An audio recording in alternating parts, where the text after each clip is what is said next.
your city. We're gonna play our guitars and sing you a country song. We'll all be flying higher than a jetliner. And if you want a little bang in your yin yang, come along. Well, we flew through Cincinnati and we're all... Today's guest is brought to you by Bubba's 33 in Clarksville, with hand-tossed pizzas, bold burgers, and ice-cold beer. Pizza, burgers, beer. Bubba's 33 in Clarksville. Welcome back to Indiana Sports Beat. Thanks a lot for joining us as we are plodding along. Joined now by our good friend of the show, Steve Risley, former member of the 81 National Championship team for Indiana. What a great year that was. Steve, thank you, sir, for joining us. Appreciate it. Love being here. It's time to dance, baby. Let's get going this morning. It is not a lot of dancing, Indiana in the NIT, but that bracket is pretty much filled now with all the first-round games have been played. And one of the things I noticed I was talking about earlier is Indiana's bracket, side of the bracket, is the only one that all four teams that are remaining are Power 5 teams.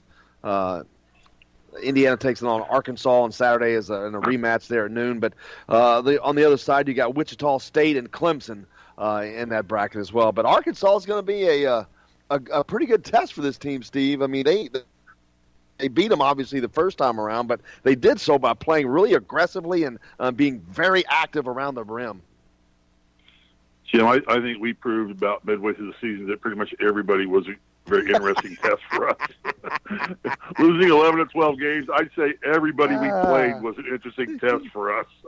So yeah, but this is a game that Arkansas, that we had an opportunity to win that game. It was our first road game, really a significant road game early in November. I think we played them sometime around then, and we missed a tip in, 2 or 3 inch tip in at the buzzer. It happens, but yeah, everybody improves, and I hope we've improved as much as everybody else, because that's a team that can come into Assembly Hall and pound the snot out of you real quick if you're not paying attention to them. They're a very athletic basketball team.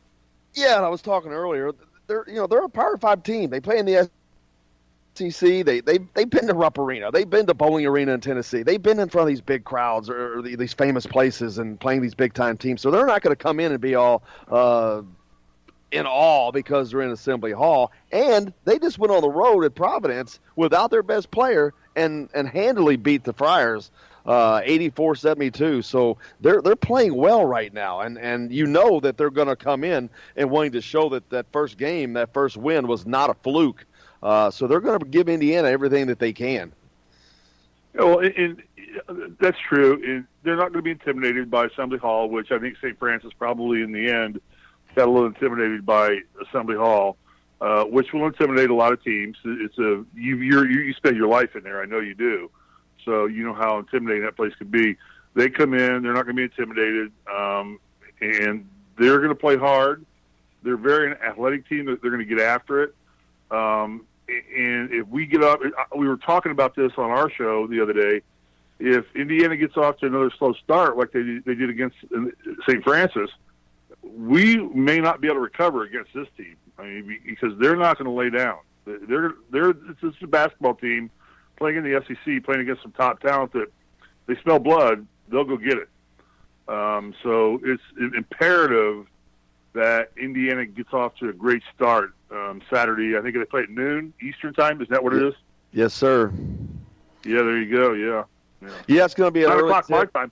9 o'clock my time. Yeah, I just wake up, go do my stuff I got to do, and then come back and lay in bed and watch the game in bed in Los Angeles. So you got 87-degree weather. You got 80-degree weather. Yeah.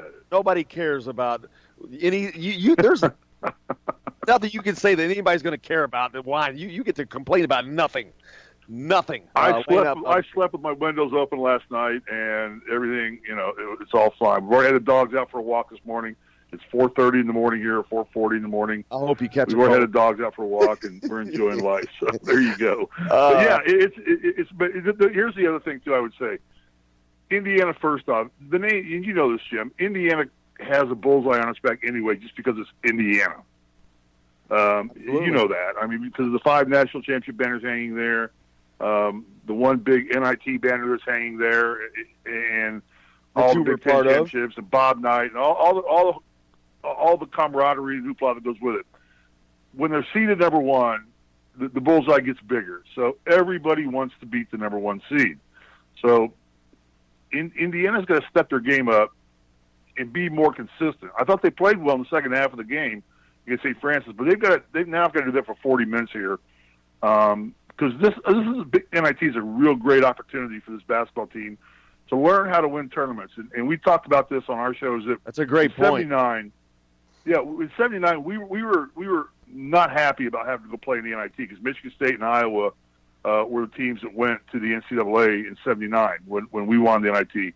But Knight talked to us about it and had resolve and said, guys, let's go learn something from this. Let's just go learn. Let's go. And we played our first game at Texas Tech, actually. We didn't even play a home game our first game in the NIT in 79. We played at Texas Tech. How ironic is that? Yeah, how ironic is that? Yeah. And then we won that game. And we went down there with kind of a blasé attitude, like, I don't care. It's the NIT. Let's go down here and have a good time. It's one last trip on the team, one last meal ticket money or whatever we get, per diem, and go down. And then we won. And then we came back to Assembly Hall and played our next two games at Assembly Hall. And we started to realize that we can make something of this. And then the dream became to get to Madison Square Garden, because the end point for this team should be, if you've never got the chance to play in Madison Square Garden, you missed it, because that's Mecca. Madison Square Garden is Mecca for basketball. I mean, it's bigger than Pauley Pavilion. I probably live 30 miles away from Pauley Pavilion.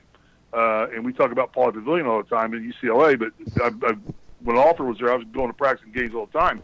But it's Mecca. So we went there, and let's win this thing. And then we realized this is a great, tremendous learning opportunity for this basketball team. And I've heard a lot of people say, blow it off, don't do it. NIT's worthless. It's not worthless. It's a learning opportunity, because here's what happened. In 79, we won the NIT.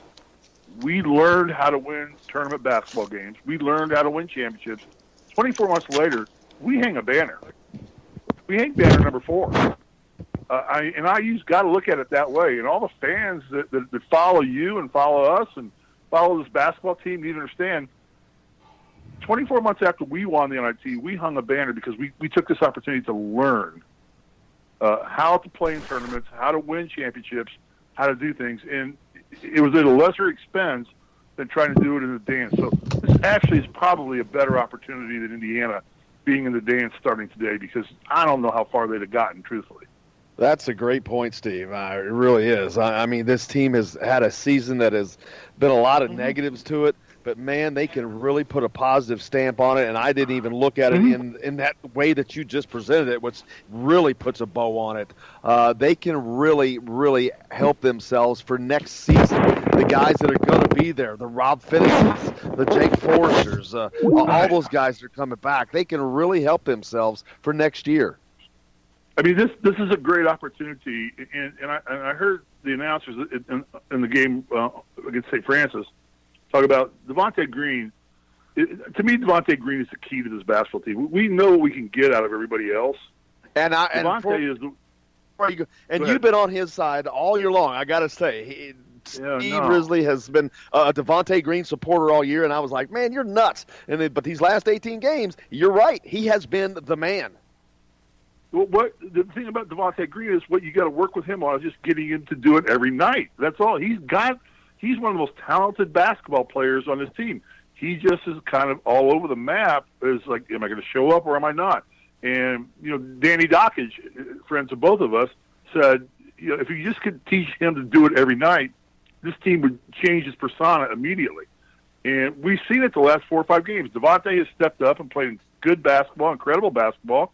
Taking shots, made shots, limited his turnovers. Let's see, last game he had what? He had 2 turnovers? Yeah, he's another good game. 2 turnovers, yeah. He another played solid 36 game. minutes. Yeah, 36 minutes has 2 turnovers. So if we can get him to do that every night, we're going to become very unbeatable very fast. But he is the key, and he's the what I would call, and I don't want to compare him to this, but he's the Isaiah Thomas of this basketball team. He's no Isaiah Thomas. There will never be another Isaiah Thomas. But he has that mentality of he has the vocal cords the ability, the willingness to take chances. And I don't care about making turnovers if they're good turnovers. And Knight never cared about making turnovers if they were good turnovers. It's stupid turnovers that kill you. Trying to make something happen and it not working, Coach Knight never got upset about. He got upset about when it was just a really stupid thing. Now, he's still doing some of that, but the more you play him and the more you make him confident that he's not going to get pulled for making those mistakes, the more consistent this young man is going to get for this basketball program. Yeah, if you're not familiar with Devontae Green, his brother plays in the NBA. He comes from a talented family. He is a talented athlete.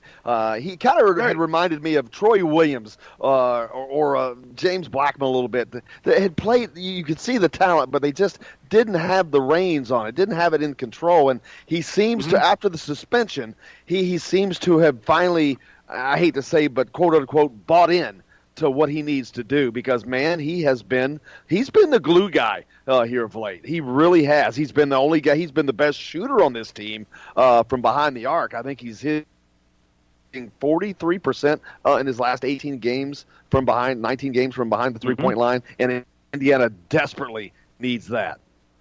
He's the catalyst. I mean, like I said, we know we're going to get out of Justice Smith. We know we're going to get out of Morgan. We know Finney's playing better. He's getting over his concussion, which I think took a lot longer to heal than all of us gave him a chance to do. Deron Davis is stepping up.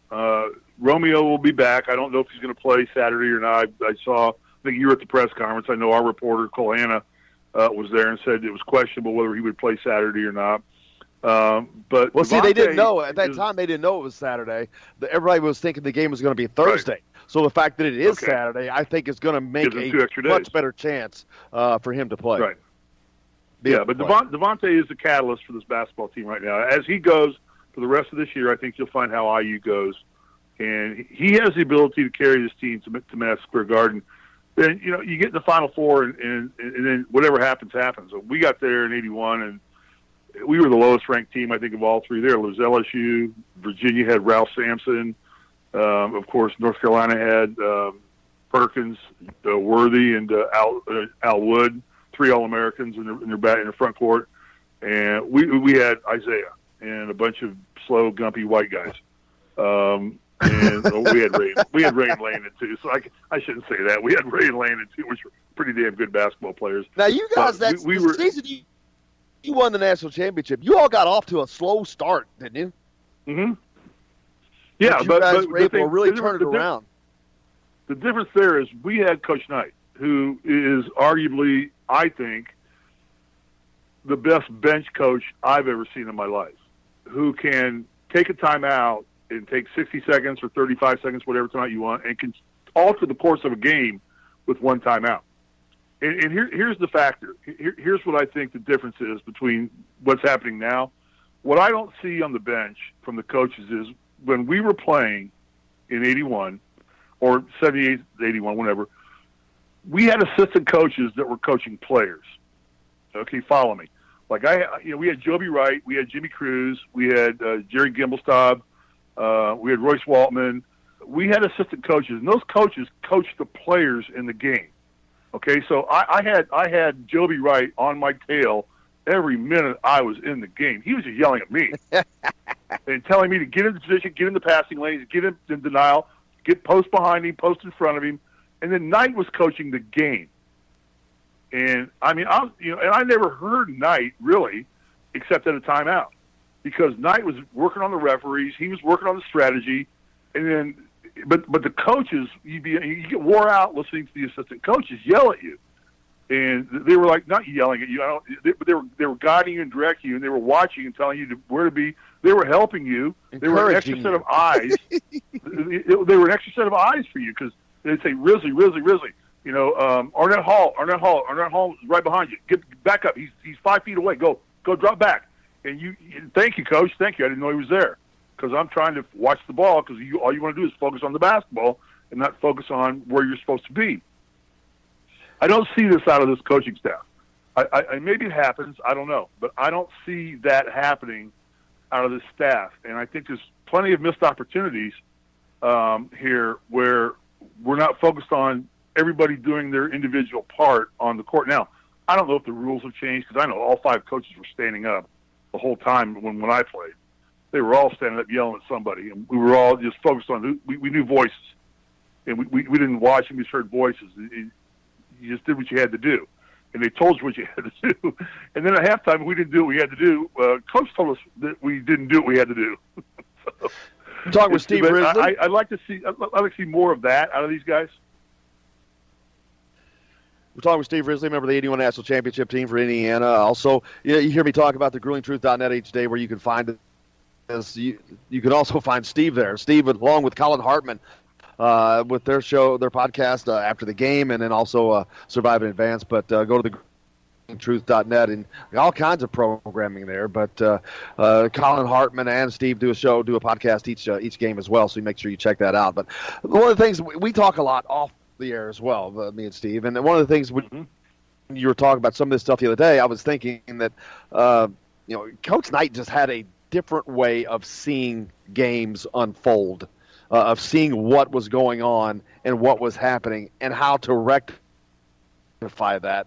Like Archie's still a young guy. He's got a lot to learn. I think he'd be the first person to tell you that. He's learning a lot now. He's went from the mid-major from the frying pan to the fire in the Big Ten on their best G season they've had in lots of years. So, but Coach Knight just seemed to have an uncanny way of seeing exactly what the hell was going on.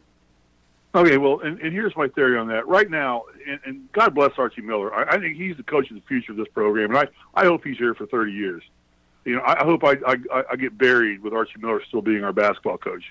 I think he's a great young guy, but he's on a learning curve like everybody else right now, and he's trying to figure it out. He doesn't have his own system in place yet. It's going to take 2 to 3 to 4 years to get his system in place. Everybody be patient. We're seeing an improvement in this basketball team right now. I would love to have known what was said in the locker room at halftime of St. Francis, because something was said that took that team that shot. What did we shoot? We shot. What was the first half? We shot. They put 40% 55 points on the board. I know. Yeah, we put 65, and so something was said. Now I can tell you what Coach Knight would have done in a game like that. And Coach Knight would have said, this actually happened to us more than one time, I'm sure. And I'm 60, so it's hard for me to remember everything in my life anymore. But he would just come in at halftime. We would sit down, and we would all be sweating and dripping and wet. We just walk and sit down. And he'd walk in a minute after we sat down and said, "Get out of here. Just go out and shoot." So I can't even tell you guys anything. There's nothing I can say. You guys either want to go play or don't go play. Go sit on the bench. Go out. And we literally, when you get a 15-minute halftime break, so you intrepid reporters can go to the snack bar and get your free food and everything. He would just say, "Just get out of here. I'm not even gonna say a word to you. Just go." And that was the most embarrassing thing in the world, because there's 13 and a half minutes to go until the second half starts, and you're sitting on the bench out there like we should only be coming out like with 2 or 3 minutes to go, so we look kind of cool and things like that. But that's the motivation he is. So right now, I think Archie is still in a little bit of reactive mode. He's learning, like you said, from a mid-major to a Power 5 conference. It's a little different. Knight was always proactive. There was a method to Knight's madness all the time. He always had a strategy and a plan for why things were going to happen, and he was always 2 steps ahead of the referees. He was 2 steps ahead of his opponent's coach. He anticipated rather than reacting, and that's what made him proactive. Great. So maybe you're not going to find another Bob Knight. That's the thing that Hoosier fans need to get over. You're not going to find another Bob Knight. It's not going to happen. Nope. Get over it. Exactly. Make sure you catch build Steve. A statue. That's right. Build a statue. Do what you got to do and build it tall. Let it go. But Archie Miller's the guy. Thanks for joining us, brother. Catch him on the GrulingTruth.net. Steve Risley and Colin Hartman. Appreciate you, brother. I'm going back to bed. It's 4:30 in Los Angeles. Have a great day. And that was Steve Risley. Appreciate him joining us on yesterday's program. We will have more loaded show for you all today, as we will have Sammy Jacobs, as well as Drew Davis and Todd Leary. Justin Soklin joins as well. So join us right back here after this break. We'll have more Indiana Sports Beat. Coming right back. Friday, I'm free again. I got my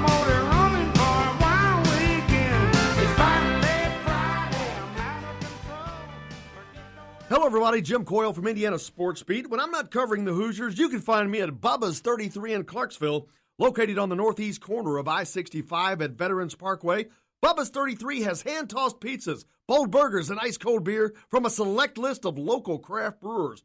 An incredible food selection, all made fresh daily. Whether you're meeting the team for that post-win meal in the family dining area or meeting friends for happy hour to watch the game on one of Bubba's 50 TVs.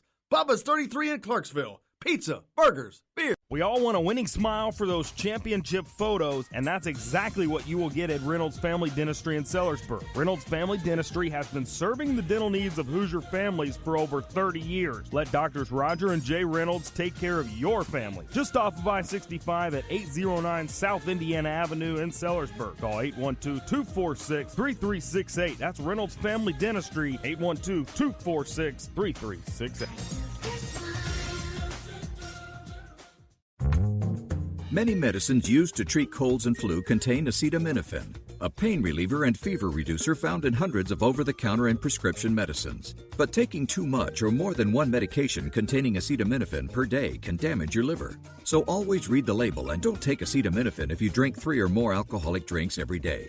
To learn more, visit fda.gov/OTC pain info. A message from the U.S. Department of Health and Human Services Food and Drug Administration. This is Jim Coyle with the Indiana Sports Beat. And I'm Justin Kalen with Indiana Sports Beat. Justin, what's your favorite show? It's got to be Indiana Sports Beat, but I'm not ever sure where to find it. Well, you can always like and follow us on Facebook. Always follow the show rebroadcast on iTunes, Google Play, iHeartRadio, Spotify. TheDailyHoosier.com is a great place to sign up for it each and every day. Or, of course, on Big X Sports Radio, 1450, 96.1 WXVW in Southern Indiana, and 97.7 The Ref in Evansville. If you want to get your day off to a good start, then stop at Billy Joe's Gas and Food Mart on Highway 150 in Floyd's Knobs. While you're filling your gas tank, you could fill your own tank with a hot breakfast or try one of Billy Joe's daily lunch special. Billy Joe's Gas and Food Mart opens at 5 a.m. and everything is made fresh daily. And if you bring your own mug, coffee is only 50 cents. And Billy Joe's also has free air. The best place to start your day is at Billy Joe's Gas and Food Mart on Highway 150 in Floyd's Knobs.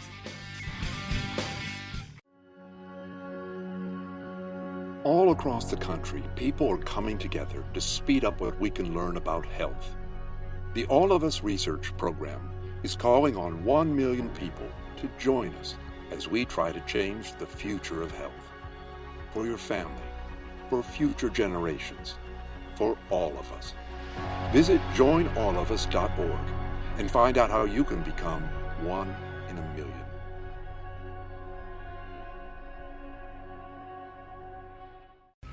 All right, crew, let's get her dug. Honey, you want to give me a hand? I'm planting that tree, remember? No matter how large or small your digging project may be, no matter how urban or rural, you must always call 811 before any digging project. 811 is our national one-call number, alerting your local utility companies to come out and mark any lines they have near your dig site. You must call 811 at least 2 to 3 business days before any digging project, so you can avoid hitting our essential buried utilities. This includes natural gas and petroleum pipelines, electric, communication cables, and water and sewer lines. So before you do this or this, make sure you do this. For digging projects big or small, make the call to 811. Brought to you by Common Ground Alliance.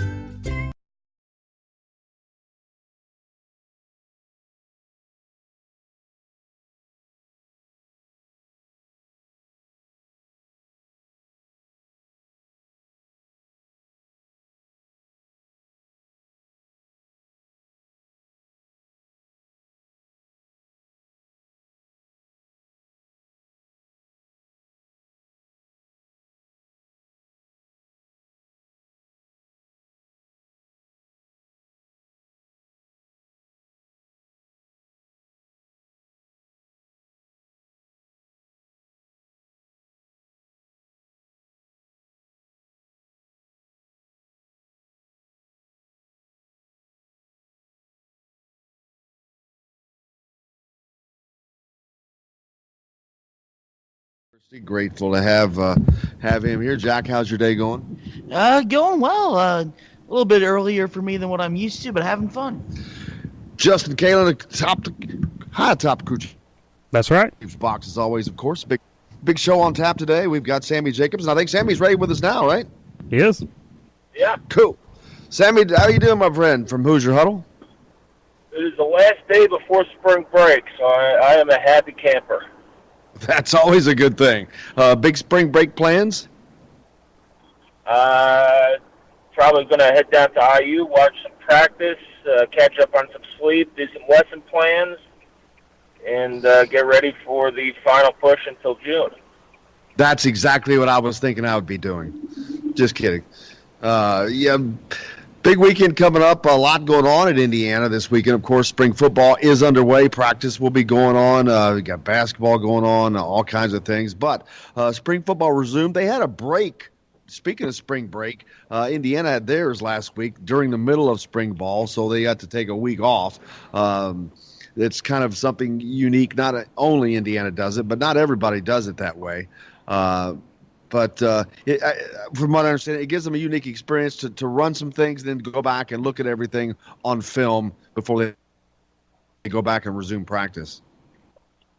Yeah, it gives you a chance for things to soak in a little bit, and it eases up on the physicality and getting beat up and injuries. If guys are nicked up in the first couple weeks of spring ball, it gives you a chance, 7 to 10 days to get healthy and get back on the practice field. If you could think of a question, point at me and I'll let you. And then, of course, Indiana is implementing a new offense with Kalen DeBoer. You got a new offensive coordinator, a lot of exciting things going on, new quarterbacks in the fold, a great quarterback room, a lot of excitement around this team coming up. Yeah, it's one of the things to watch this spring and into fall practice is the quarterback competition and, how the offense is adjusting to Coach DeBoer's new scheme and how the team's responding. Right, and then, of course, with those new any word on Jack Tuttle, a big word of waiting for his clearance from the NCAA on whether or not he's going to be eligible to play or not. He was a redshirt freshman out at Utah last year. He didn't play, of course, transferred to Indiana through the transfer portal. But last I had not heard that he had been cleared yet. Yeah, I haven't heard anything either. We'll hear when we hear. We're dealing with the NCAA organization who moves at their speed, and they just cleared Tate Martell, who transferred to Miami from Ohio State. So, maybe he's in the taxi line, so to speak, to get cleared. Yeah, let's hopefully that happens sooner rather than later. Now, as the weekend rolls around, I know they had their early morning practice yesterday. Don't they have on Thursday the 5:30 practices for Indiana? Yeah, the early practice yesterday, practice tomorrow, and then several practices next week. I believe, and it's they're rolling through spring ball, getting ready for that spring game on April 12th. And then what are you expecting to see this weekend, Sammy? Probably not much since the closed practice for the NIT. So we'll see. Tom Allen in his interview yesterday with IU Hoosiers mentioned that they might be doing a little scrimmage work this weekend, and it's a chance to see. If I was down there, it's a chance to see them go live and get a little bit of a feel for the physicality of this team. And talking about the physicality, I saw strength and conditioning coach. Oh my God, I'm drawing a blank all of a sudden. I can see his face walk by as the mountain of a man. But last year they really implemented the new, I don't want to call it a new plan, but where they really were emphasizing some things scientifically, and they felt that they made some great strides. But of course, that's the first year, so it's going to take a while to get that fully regimented in. And of course, this year they said that the numbers seem to be increasingly growing, trying to get them to where these other big-time programs are on a consistent basis from a strength and conditioning sense. Yeah, Coach David Ballou and Dr. Ray have done a very good job in they've started to focus on now acceleration. And once you implement the plan overall, then you can see after year one, okay, this is what worked well, this didn't work well. This is what we have to focus on and improving. And they've narrowed it down to acceleration, which is huge in football. And, everybody last year was gaga over these numbers of, he could run 23 miles an hour. But in football, it's all about how long does it take you to get there? Because if it takes you more than 7 steps, well, you might be tackled by that. And if you go, the faster you get to your top speed, the better off you are. There was a lot of talk, a lot of excitement last year about Ronnie Walker, Reese Taylor, Stevie Scott, freshman. Of course, Scott had such a big year. What news and notes about the development of those guys heading into their sophomore season has come out? That's our Reese has now moved to defense, and that's where he wants to play. And as Kevin Wilson used to say, what's best for the player on where he wants to play is probably best for the team. And so, he's moved over to defense. Ronnie Walker is, it's another year in the system. Stevie Scott's looked solid when I was down there a couple weeks ago. And then you have a couple freshmen who are going to come in and play a big role in that running back room as well. And Samson James and Ivory Winters. And not that we needed to be reminded, but man, you really get a complete and true sense of how great of an athlete Reese Taylor is, with what he has already done in such a young career at Indiana, the multiple positions that he's played, the needs that come up, and they can move him if they need to move him to quarterback. They did, now move into defense. Just a remarkable athlete. Yeah, he never played defense in high school, and for him to come in last year and play on defense in the opener spoke, volumes about how talented of an athlete he is and how hard he works, and that they trusted him enough to go out there on opening night and give them some important reps. Sammy, I thank you, brother. I will maybe see you out there this week. And I hope you have a good one and a great start to your spring break. All right. Thanks, Jim. You bet, brother. Have a good one. Sammy Jacobs from HoosierHuddle.com. Make sure you check out that free IU content, HoosierHuddle.com, and that's Sammy Jacobs joining us as he does each week. We've got a lot coming up on the program today, a packed show. Justin Soakland will be on. We're going to talk a little high school basketball. The state championships are this weekend. Drew Davis will be with us. We've got some recruiting news that you're going to hear about for IU. And also, the great Todd Leary joins us as he does each week. Stay tuned. We got plenty more coming up here on Indiana Sports Beat. Back right after this.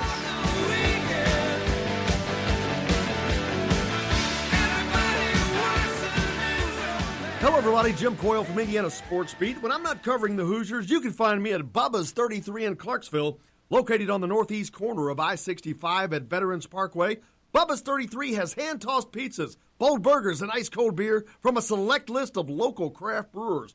An incredible food selection, all made fresh daily. Whether you're meeting the team for that post-win meal in the family dining area or meeting friends for happy hour to watch the game on one of Bubba's 50 TVs. Bubba's 33 in Clarksville. Pizza, burgers, beer. We all want a winning smile for those championship photos, and that's exactly what you will get at Reynolds Family Dentistry in Sellersburg. Reynolds Family Dentistry has been serving the dental needs of Hoosier families for over 30 years. Let Doctors Roger and Jay Reynolds take care of your family. Hey, can you hear this music? Just off of I-65 at 809 South Indiana Avenue. 246-3368. Cool. That's Reynolds Family Dentistry. 812. Can you hear that music?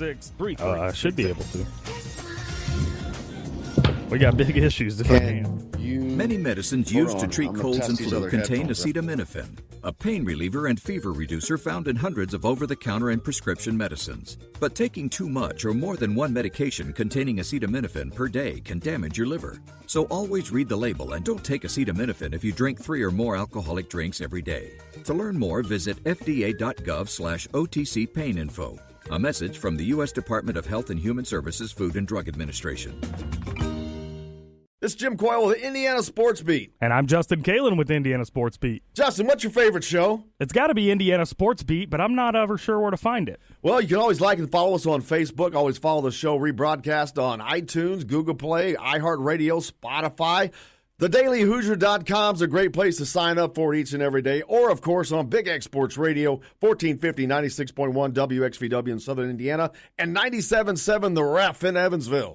If you want to get your day off to a good start, then stop at Billy Joe's Gas and Food Mart on Highway 150 in Floyd's Knobs. While you're filling your gas tank, you could fill your own tank with a hot breakfast or try one of Billy Joe's daily lunch special. Billy Joe's Gas and Food Mart opens at 5 a.m. and everything is made fresh daily. And if you bring your own mug, coffee is only 50 cents. And Billy Joe's also has free air. The best place to start your day is at Billy Joe's Gas and Food Mart on Highway 150 in Floyd's Knobs.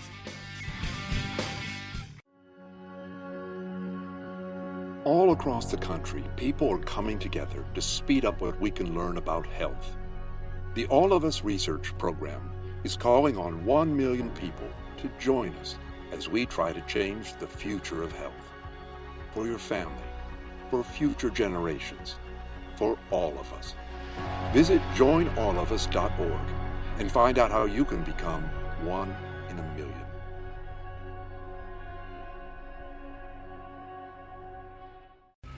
All right, crew, let's get her dug. Honey, want to give me a hand? I'm planting that tree, remember? No matter how large or small your digging project may be, no matter how urban or rural, you must always call 811 before any digging project. 811 is our national one-call number, alerting your local utility companies to come out and mark any lines they have near your dig site.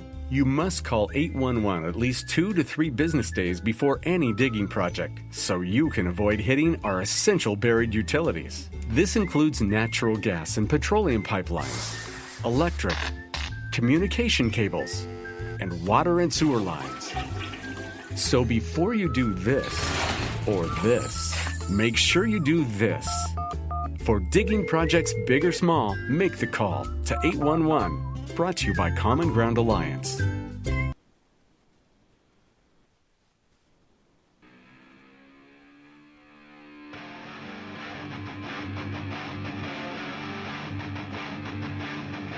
Welcome back to Sports Beat. Thanks a lot for joining us here on this Friday. A great way to end your week. Jim Coyle with you as always. Justin Kalen high atop the crew chief's box. That's right. Also joined by our intern, Jack Grossman from Indiana. How you guys doing? Good morning to Jack. Hope everybody's having a great day and ready for the weekend.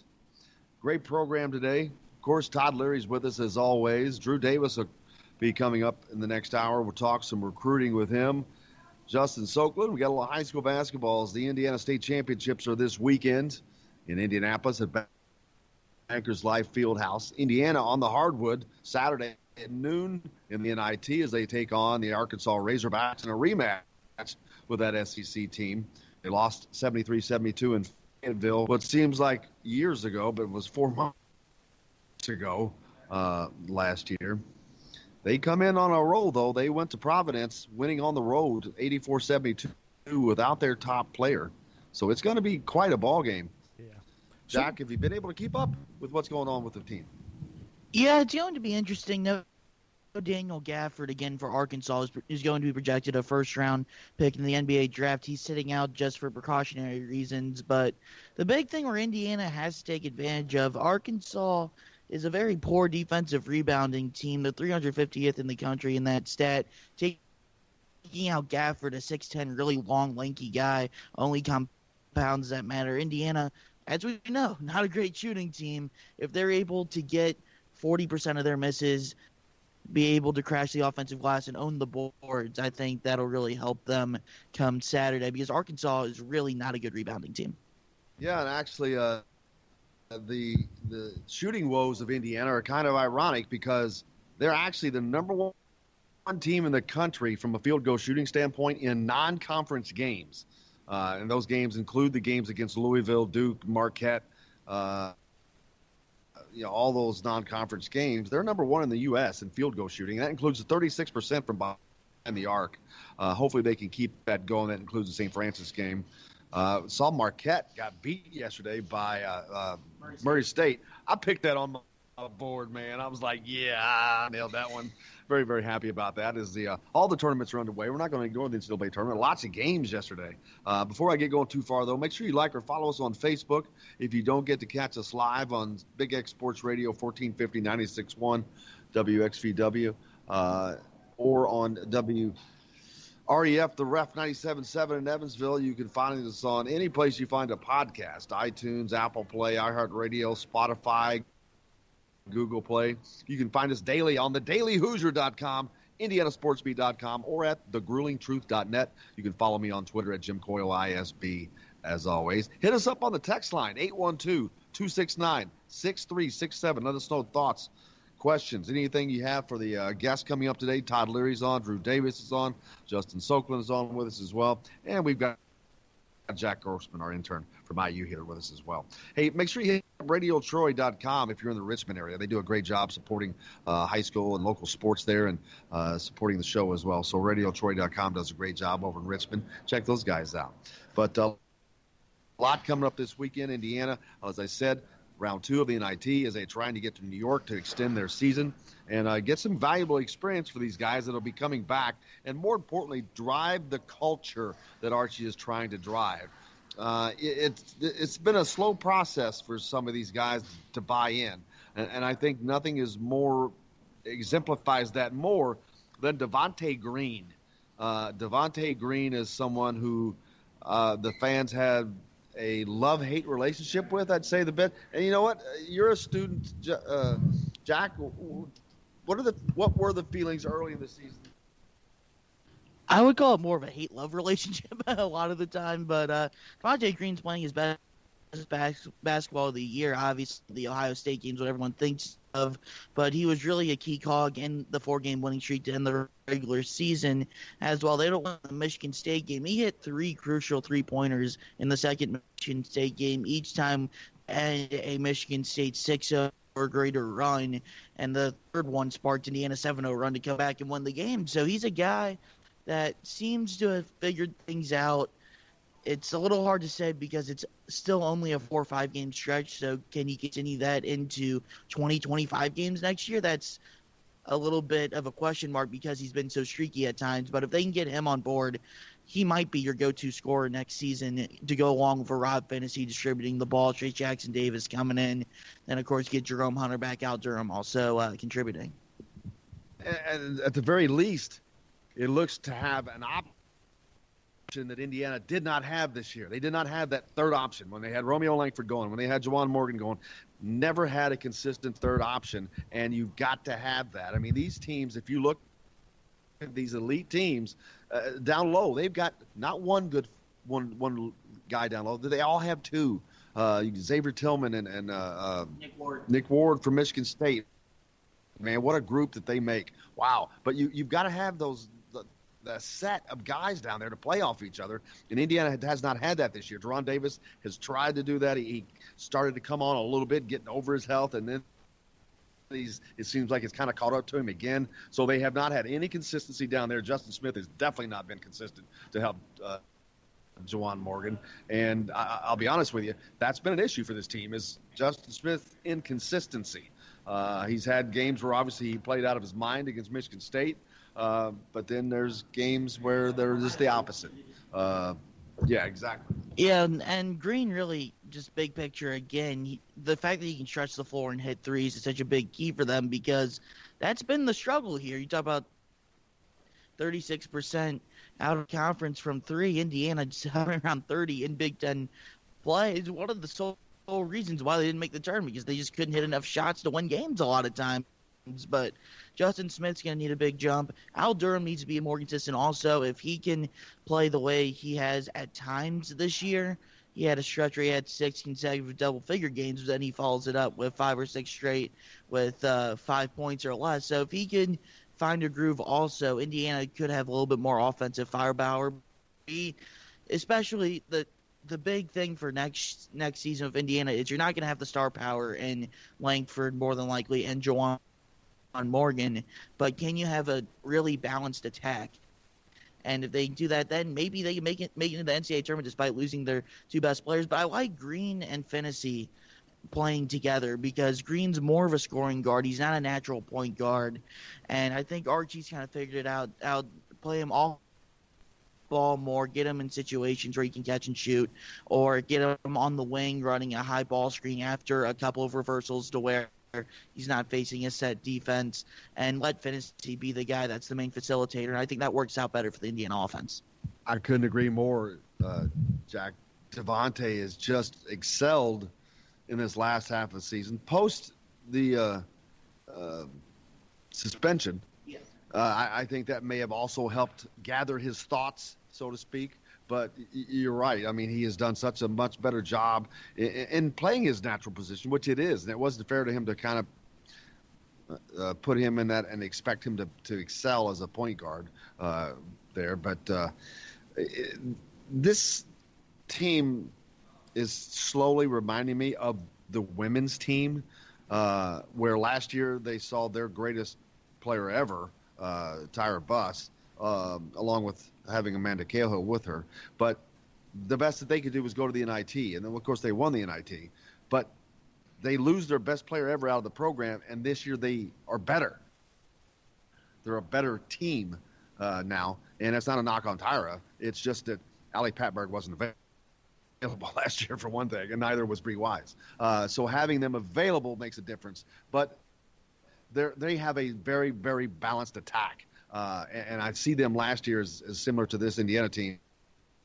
You had Tyra, and the men's team had Romeo. They had Amanda Cahill. They had Juwan Morgan. That was kind of it. And that's kind of how it's been. Indiana's been too streaky to provide a third option behind Romeo and Juwan. And last year, the women's team didn't really have that. This year, the women's team, who are you going to get it from? Who knows? What night is it? Jalen Penn? Is it Grace Berger? Is it Bindu Yaney? Is it Ali Patberg? Is it Bree Wise? Who in the world is it going to be on a particular night? I just did the comparison a little bit, but the men's team doesn't have an Ali Patberg. It is kind of where it was that Rob Finney could eventually become that, but I don't see anyone that's going to step in and average 17 and 7 the way Ali Patberg has for Indiana this year. Brenna Wise has been so good for me on the arc also. But you saw with the women's team this year where they struggled and went onto the bubble and almost missed the NCAA tournament. Was a lot of it was because of the 3.5-4 game stretch that Patberg missed because of a shoulder injury in late February. You do have other pieces. Jalen Penn scoring in double figures in 20 straight games. Brenna Wise, as you mentioned, has been great. Bindu Yaney is one of the best defensive players in the Big Ten on ball. Well, which is fair to say. She's played some great defense this year. But I don't know if the men's team quite has that amount of talent that the women's team has. Because Terry Morton's done a great job of rounding that team into form, adding another 5-star in Grace Berger, having one already in Jalen Penn. I see the comparison, but I don't know if I'm bought in enough on some of the players on the men's team to say they'll be able to make a similar jump to what the women's have done this year. We can only hope. NCAA tournament's underway also, beside the NIT, obviously. A lot of great games yesterday, man. Some upsets, and not this one in particular, but Minnesota knocking off Louisville, Richard Pitino out of the Big Ten. A lot being said because of that matchup. The NCAA, of course, they never pay attention to matchups. They just accidentally place Richard Pitino against Louisville. But they come out with an 86-76 win, so a big win for them. And another big game I watched was LSU and Yale. A lot of people were thinking Yale was going to pull the upset because of all what's going on with LSU. Their coach obviously is on the sidelines after being caught on tape making a what was the exact words?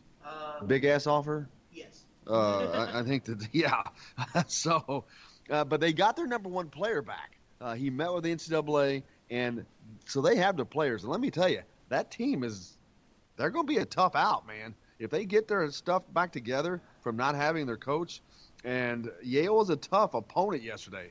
The only reason that LSU was able to win is because Yale could not hit from outside. They normally are pretty good from behind the arc. Man, they couldn't hit water from a boat yesterday. They were like 4 for 1,000, it seemed like. Yeah, they really from behind the arc. One of my roommates told me that we were watching that game. At one point, he just turns to me after Naz Reid just grabbed a rebound over two guys. He said, I don't care if you don't have a coach. If a guy that's that much taller and better than everyone else, it doesn't really matter. But LSU's going to have an interesting round of 32 matchup because they will be playing Maryland. Maryland's one of the few teams in the country that has that size and athleticism to match the Tigers with Bruno Fernando, Jalen Smith inside, Anthony Cowan, very talented on the outside. They had to outlast Belmont yesterday in what I think was the best game of the day. They won that game by one. Belmont had a shot to win at the end. They went with a backdoor play. Ironically, the same backdoor play they ran against UCLA when they won up in Westwood earlier in the season. But Daryl Morcell did some advanced scouting. He did a phenomenal job of reading the back cut, denying it, and getting the ball, forcing a turnover, and winning the game for the Terps. You're up that Louisville-Minnesota matchup, though, Jim. I was crushed when Rick Pitino was not there, and I found out he had a game in Greece yesterday because I needed him sitting. And I grew up a Louisville fan, so I as much as I know Rick Pitino's a cheater, Rick Pitino probably knew what happened there. There's still a part of just the young, innocent Jack, 4 years old, that misses Rick Pitino, and I wanted him to be there in a Minnesota pullover with that gold scarf, and I would have just loved to see what his reaction would be. Louisville had a really good year. Chris Mack did great things with that program. They overachieved. The fact that he made the tournament at all is great, but obviously it ended for a sour note for them. Yeah, I'm sure that they all enjoyed that, but a lot of great games yesterday, man. A lot of close ones. Auburn barely gets by New Mexico State 78-77. Florida State wins over Vermont 76-69. Just looking at some of that great ones. Maryland out of the Big Ten barely gets by Belmont 79-77. Another great game. Everything wasn't like that, but they were a ton of them that were. So looking forward to that continuing. Kentucky had no problem with Abilene Christian, though. 79-44. Gonzaga easily by Fairleigh Dickinson 87-49. But Villanova and St. Mary's, that was another great game. Villanova, defending national champion, winners of 2 out of 3 last national championships, back in the NCAA tournament. They beat St. Mary's 61-57. Another ironic because Evan Fitzner would have been playing in the NCAA tournament last night against Villanova had he not transferred to IU. So just a little irony there. Wofford, little sweethearts. They win big, 84-68 over Seton Hall. I guess you got to look out for that team. Michigan gets their stretch underway. They're 74-55 as well. And I'm trying to look at Baylor and Syracuse. Luckily, late yesterday, that the deal came out where their Syracuse have not lost their point guard. So I rushed to the computer and pull up my brackets and hurry up and change it to Baylor. I'm like, I'm going with Baylor. Well, Baylor wins that game. 78-69, so good job on me. Purdue also on the winning side last night. They beat Old Dominion 61-48. So that wraps up yesterday's action. More coming up today. Lots of big games. Some of the favorites. Tennessee's number 2 seed. They're playing today. Virginia's playing today. Everybody plays today, actually. But we'll look forward to seeing all those as well coming up. But coming up on the show, don't forget, we've got Todd Leary joining us. Drew Davis is going to join us. We're going to talk some recruiting news for IU, and Justin Soklin is going to join us as well. The Indiana State Championships are Saturday. It kind of sucks because the state finals are going on now. Indiana has a game in Bloomington at noon. But, folks, if you're interested in going to the 3 or 4A state championship, you can go to both the IU game and the 3 and 4A because there's plenty of time in between. I think the 3A starts at 6 maybe, and the IU game is at noon at Assembly Hall Eastern Time, which, of course, you can catch right here. You don't have to turn the dial a bit. You can catch Don Fisher on the call. The pregame starts an hour before that, so it's noon tip Eastern Time, and then pregame starts an hour before that, 11, and that's Eastern. If you're on Central Time, just adjust accordingly. But make sure you keep it right here for Don Fisher on the call of that. Todd Leary coming up on the program, as I said. Drew Davis as well. Make sure you get your comments and questions in on the text line, 812-269-6367. Like or follow us on Facebook. Find the show podcast anywhere that you find a podcast. But make sure you do that. Take care of our sponsors that take care of us and take care of you and bring all this to you. Bubba's 33 in Clarksville does a great job. The food is phenomenal, of course. I love doing our shows there and having lunch. I'm so Just thinking about that gets me hungry. And, of course, our friends at Reynolds Family Dentistry, serving Hoosier families for over 30 years. Let Doctors J and Roger Reynolds take care of your family. And John Sweetland. Keep life sweet with Sweetland Waste Removal and Sanitation, serving Floyd, Clark, Harrison, and Washington counties. We got plenty more coming up here on Indiana Sports Beat. Stay with us. We're coming right back after this.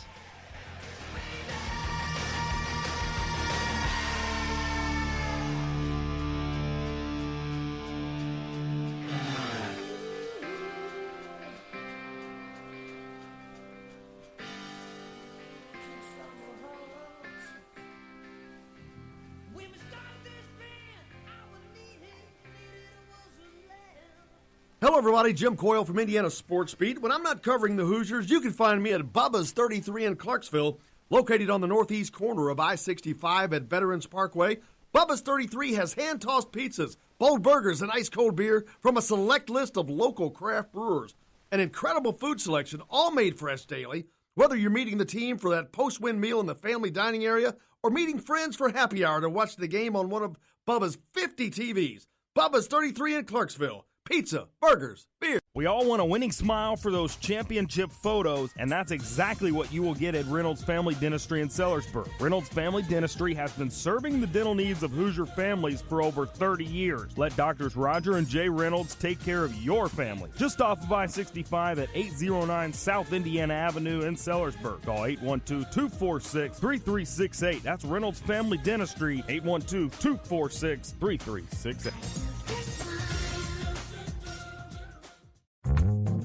Many medicines used to treat colds and flu contain acetaminophen, a pain reliever and fever reducer found in hundreds of over-the-counter and prescription medicines. But taking too much or more than one medication containing acetaminophen per day can damage your liver. So always read the label and don't take acetaminophen if you drink 3 or more alcoholic drinks every day. To learn more, visit fda.gov/OTC pain info. A message from the U.S. Department of Health and Human Services Food and Drug Administration. This is Jim Coyle with Indiana Sports Beat. And I'm Justin Kalen with Indiana Sports Beat. Justin, what's your favorite show? It's got to be Indiana Sports Beat, but I'm not ever sure where to find it. Well, you can always like and follow us on Facebook. Always follow the show rebroadcast on iTunes, Google Play, iHeartRadio, Spotify. TheDailyHoosier.com is a great place to sign up for each and every day. Or, of course, on Big X Sports Radio, 1450, 96.1 WXVW in Southern Indiana, and 97.7 The Ref in Evansville. If you want to get your day off to a good start, then stop at Billy Joe's Gas and Food Mart on Highway 150 in Floyd's Knobs. While you're filling your gas tank, you can fill your own tank with a hot breakfast or try one of Billy Joe's daily lunch special. Billy Joe's Gas and Food Mart opens at 5 a.m. and everything is made fresh daily. And if you bring your own mug, coffee is only 50 cents. And Billy Joe's also has free air. The best place to start your day is at Billy Joe's Gas and Food Mart on Highway 150 in Floyd's Knobs.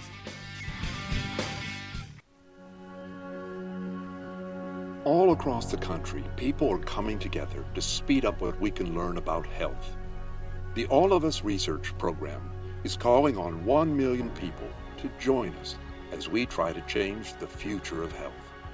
For your family, for future generations, for all of us.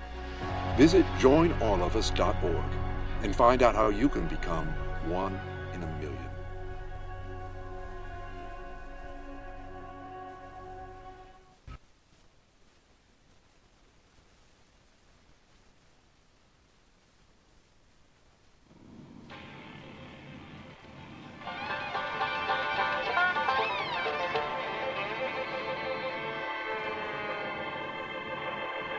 Well, we're coming to your city.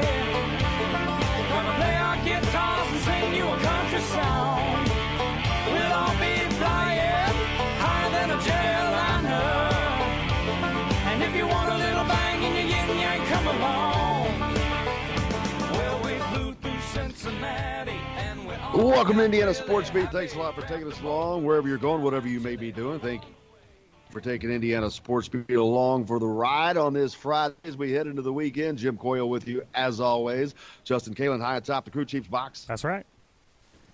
Joined in studio by our intern, Jack Grossman from Indiana. On the program today, it's a big one as always. Todd Leary joins us. Drew Davis from Pigs.com. We're going to talk some recruiting, and Justin Sokolin. We'll talk in high school basketball because the state championships are this this weekend as well. Lots to get to. Indiana on the hardwood as well. Before we do that, let's get to the headlines with Justin. All right, here are your Daily Hoosier headlines for this 22nd day of March 2019.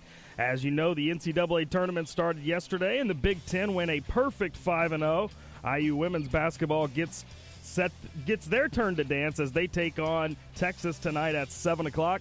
Indiana men's basketball set to take on Arkansas tomorrow at noon in the second round of the NIT.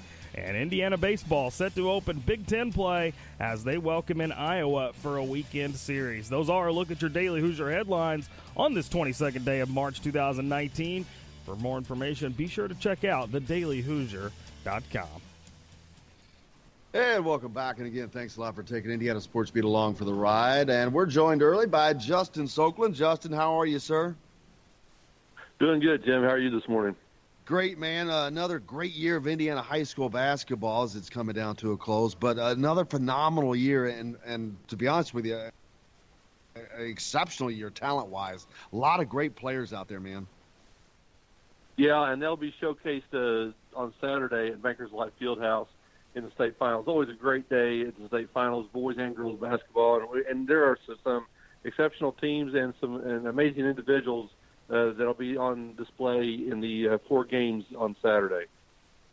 Now, you have your own website that you run there where everybody can come keep a lot of that information and tell everybody where they can find that.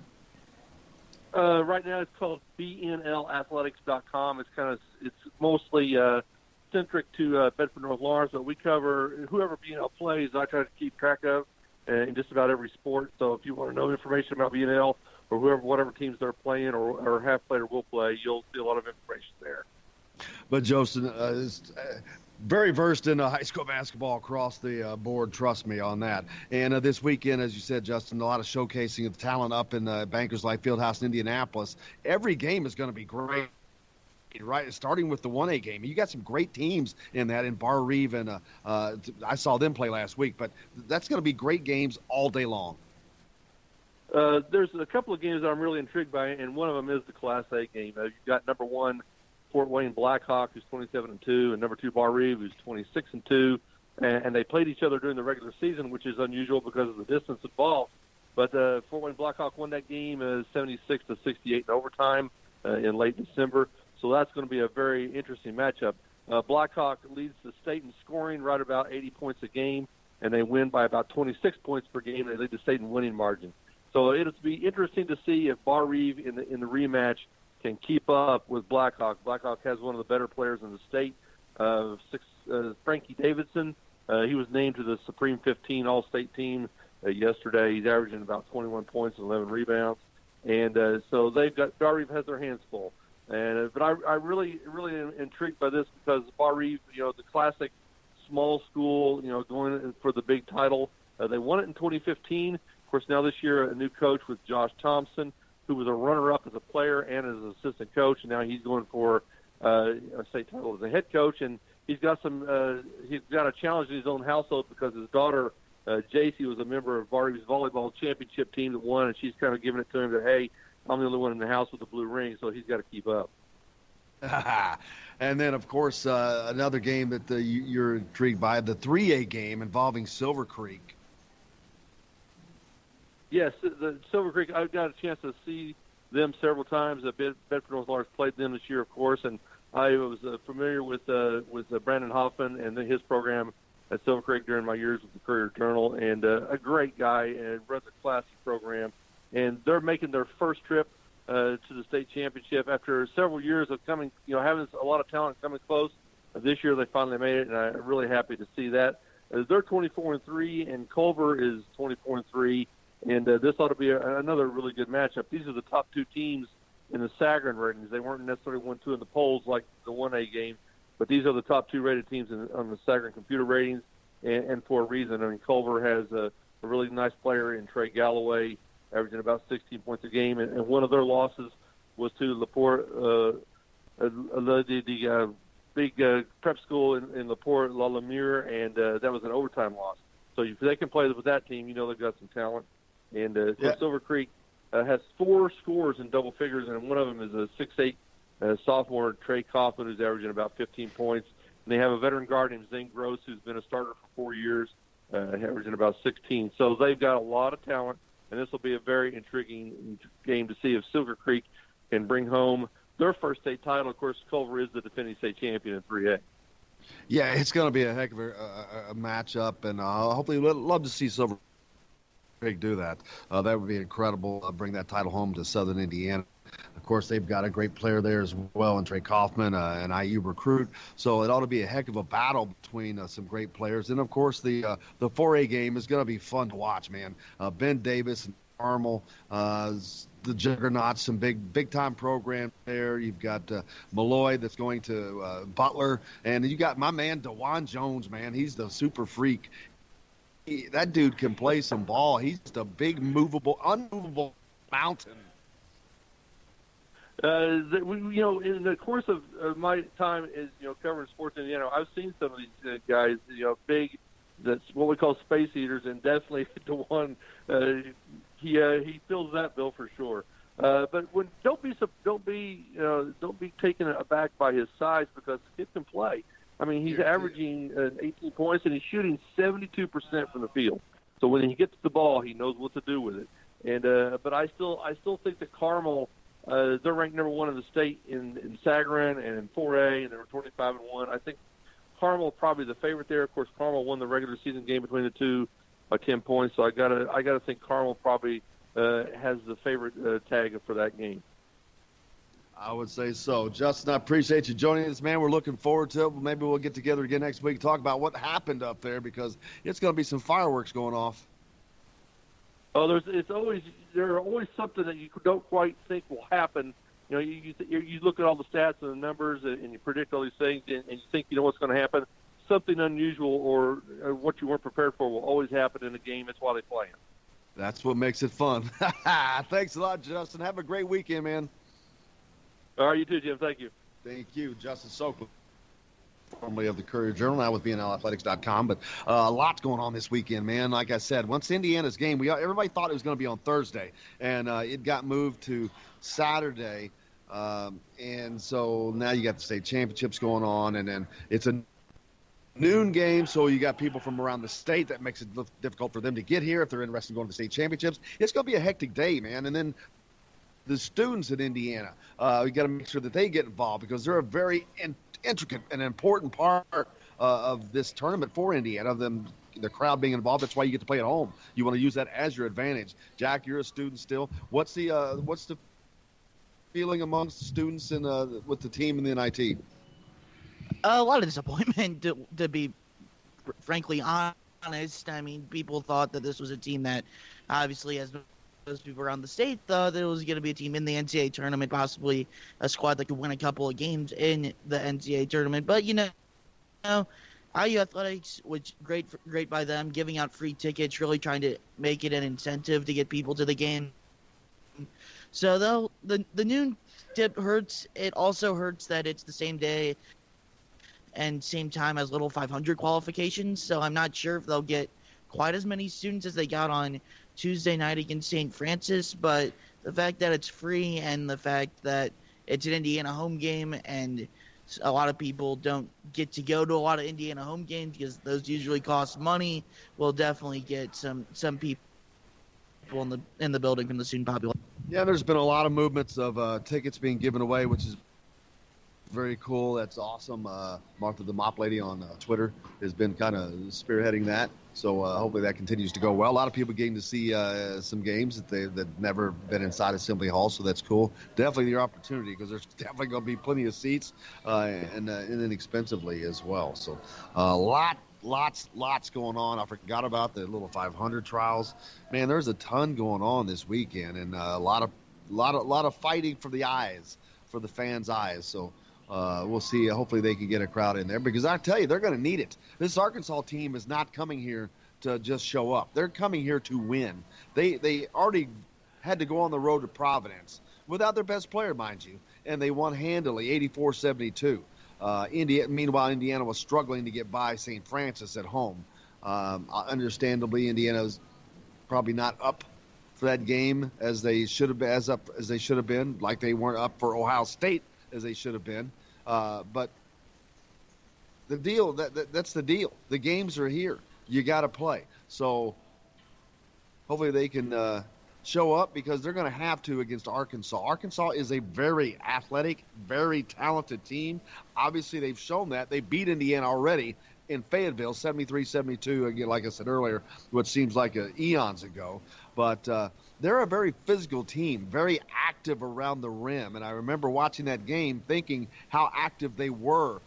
They seemed like they were just sending message after message, dunking, grabbing rebounds, out-rebounding Indiana, just really, I don't want to say pushing them around, but that kind of was my first visual of, say, Justin Smith after hearing about how prolific he was going to be with his 48-inch vertical leap, and I see him get blocked 2 or 3 times in that game, and I'm like, that's not a good sign. But we'll find out as Arkansas comes into town here for the NIT on Saturday. This will be a great test to see how far Indiana has come throughout the course of the season when it comes to taking care of the basketball and handling pressure. Because Indiana, for long portions of that first game, Arkansas is going to press a lot. They embraced the whole 40 minutes of hell type thing back from the 90s. And Indiana really struggled against that full court pressure the first matchup. A lot of that was because Rob Finney was out for long stretches of that game with foul trouble. But even when he was in the game, that was honestly the only time all year where I thought Rob Finney looked like a freshman and was rattled by full court pressure. We've seen Indiana, especially Finney, grow since that point. The game at Illinois is obviously a big moment in my mind where they handled Illinois' pressure defense the entire game, and Finney played his best game of his career in Indiana so far. But just seeing it bookended from the first Arkansas game to what will happen in Bloomington tomorrow, if Indiana's able to take care of the ball, that's a moment of clear, tangible progress in a 4-month span in one area that you can say, okay, they are getting better under Archie Miller. Absolutely. I agree, Jack. Jack Grossman, our intern from IU, is in with us today, sitting in the studio. Hey, we got a lot coming up. Todd Leary's on the show. Drew Davis is going to join us next. We're going to talk about some recruiting information to see what Indiana could be looking at next year, some little tidbits of information. And, of course, like I said, Todd Leary joins us. We'll preview tomorrow's game against Arkansas with Todd. So stay tuned. A lot more coming up right here. We'll be back with Indiana Sports Beat right after this.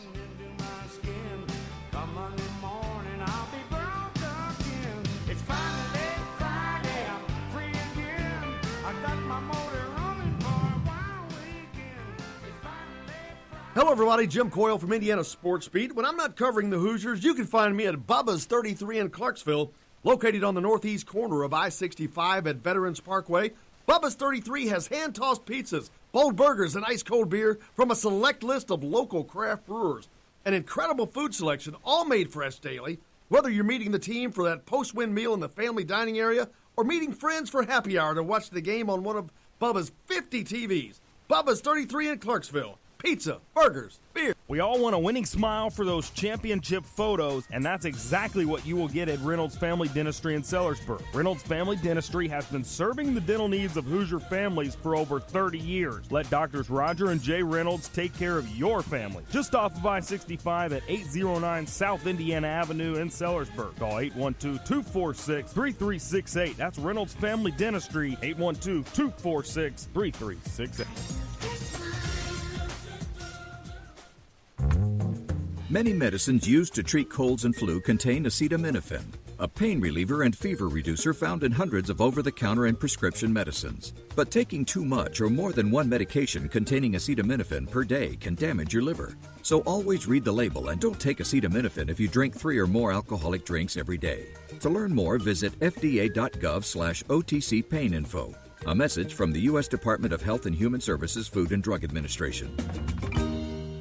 This is Jim Coyle with Indiana Sports Beat. And I'm Justin Kalen with Indiana Sports Beat. Justin, what's your favorite show? It's got to be Indiana Sports Beat, but I'm not ever sure where to find it. Well, you can always like and follow us on Facebook. Always follow the show rebroadcast on iTunes, Google Play, iHeartRadio, Spotify. TheDailyHoosier.com is a great place to sign up for each and every day. Or, of course, on Big X Sports Radio, 1450, 96.1 WXVW in Southern Indiana, and 97.7 The Ref in Evansville.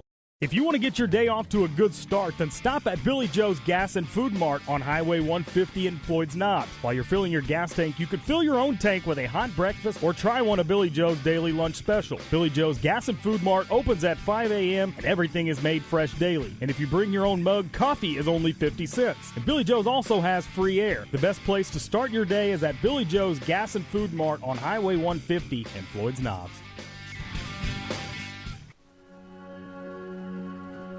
All across the country, people are coming together to speed up what we can learn about health.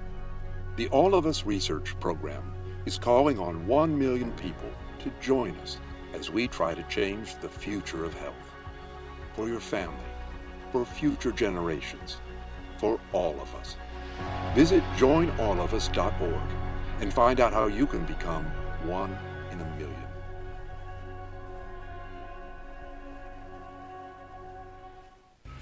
All right, crew, let's get her dug.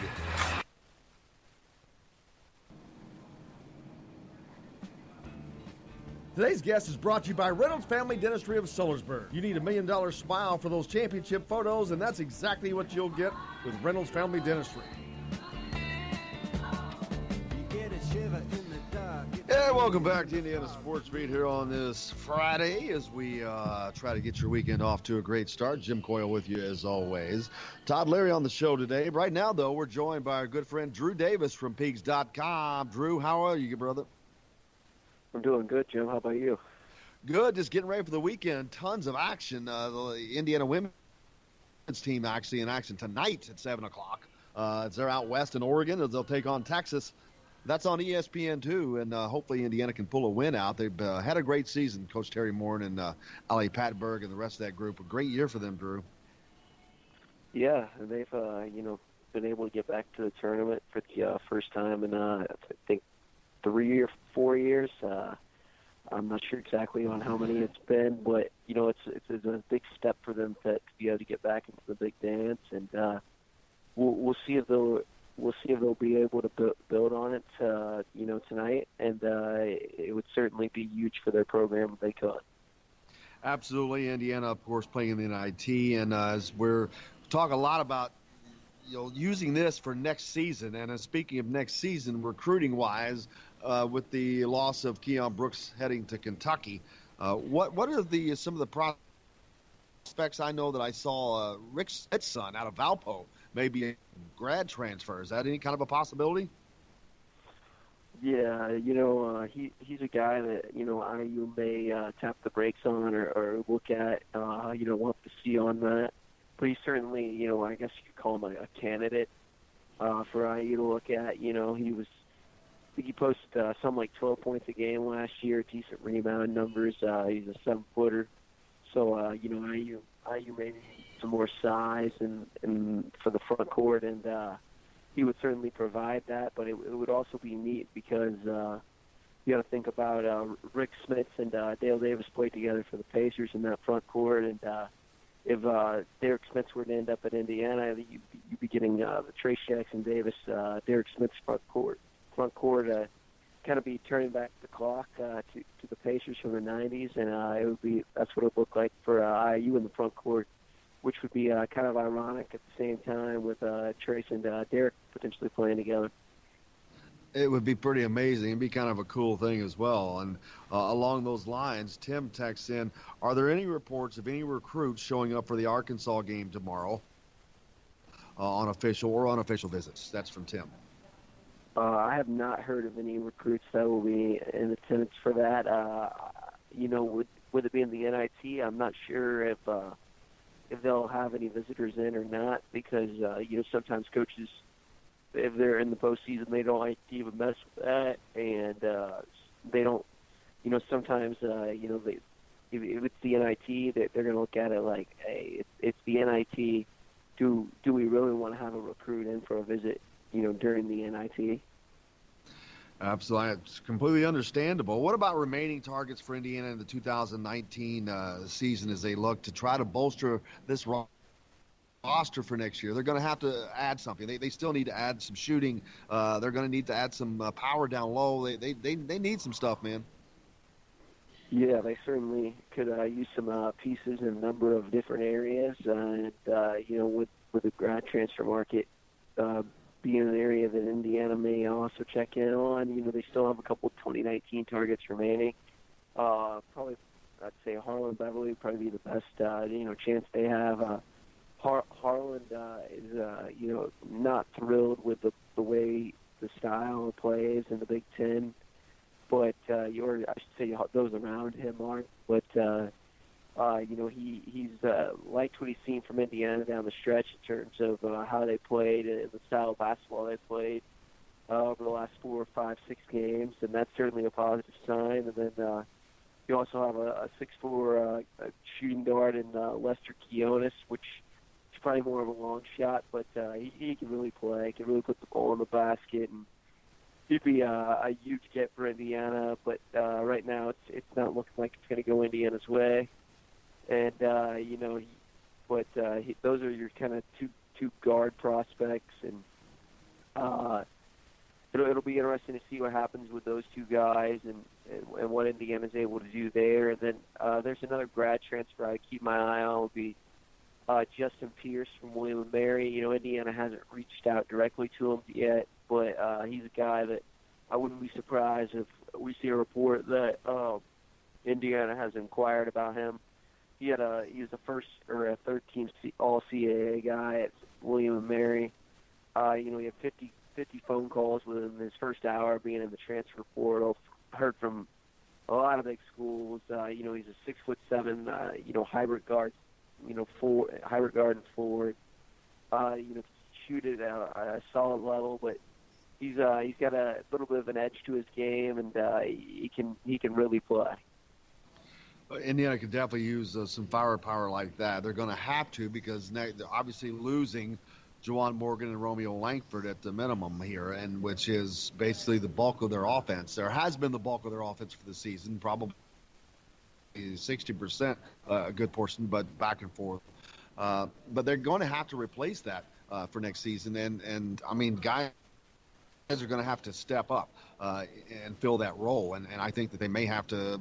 Any thoughts of looking the JUCO route, or is the grad transfer the best way that they want to go in order to keep those scholarships cycled better? I wouldn't rule out anything. Archie, he's always going to constantly be looking for talent, whether it be the JUCO rank, the transfer rank, or the prospects out of high school. He's going to always look at all and explore all options, and with the grad transfers, Indiana could get a piece and bring in a guy that we have no idea who it is right now. It's completely off the radar. That's just the nature of the transfer market. It seems to develop more as you get closer to April and then May, when those guys start to take their visits. And that's why it's important to save up your visits if you're a coach, so you can have guys on campus, pro officials, if they're a grad transfer and want to come see the program or campus in more depth, and that's always good to have those visits. But with the JUCO ranks, I can see them potentially taking a guy, but I think they're more interested in the grad transfer ranks, because if you take a JUCO guy, they're going to be on scholarship for 2 years, and they would have to be really sold on the guy to take him for more than a one-year scenario. And this is a question that may be difficult for you to answer because I didn't prepare you for it. But as we look back over the grad transfers from last year, who, if you can think of someone off the top of your head, who was probably the most successful pickup by a team through that grad transfer market, or a couple of grad transfer successes from last year? Yeah, that's a tough question. I want to say the point guard from the transfer to Baylor from Yale, Makai Mason. He's a really good player at Yale, and he is at Baylor, and he's been real solid there. I have to say he was probably one of the better ones, and just the impact he made on their program. And a little bit of irony I mentioned earlier. Last night I watched the Villanova game, in which they had a tough game with St. Mary's, and all the time I'm laughing, thinking, Evan Fitzner would be playing Villanova in the NCAA right now had he not transferred to IU. I know. You sit back and you're at Fitzgerald, and you're looking at that. And I don't know if he has any regrets. Partially because of playing time as well, and his role within the team. But they even mentioned him during the broadcast at one point as a guy that a piece they had to replace, and you have to sit there and think maybe what could have been if you're up to Pittsburgh at least. Man, off topic here a little bit, but Tom Izzo yesterday goes off on Aaron Henry, former Indianapolis product, but boy, he certainly seems to be in Izzo's doghouse, man. Yeah, Aaron Henry is a guy that's usually well liked by his coaches. He's usually a guy that's kind of a lunch pail guy. But I didn't get a chance to see exactly what Aaron Henry did, but basically Izzo was saying, he was like, my bad, and Izzo was saying, at this time of year, if you don't sprint back on defense, and it's my bad. He's like, yeah, it is your bad. I'm going to let you hear about it. To Izzo's point, I don't really have as big of a problem with it as some people. I think Izzo's just coaching hard.